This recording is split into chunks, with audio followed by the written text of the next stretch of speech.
有人睡觉像雷声一样打呼，这其实是呼吸通道部分塌陷或震动造成的声音。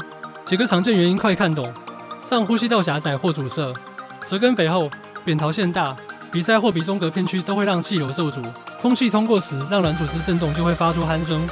睡姿与肌肉松弛，仰睡时舌头与软腭更容易往后塌，尤其喝酒、吃安眠药或疲累时肌肉更松，打呼就更大声。体重、年龄与生理因素，肥胖者颈部脂肪多会压迫气道，年长者组织弹性下降也易打呼。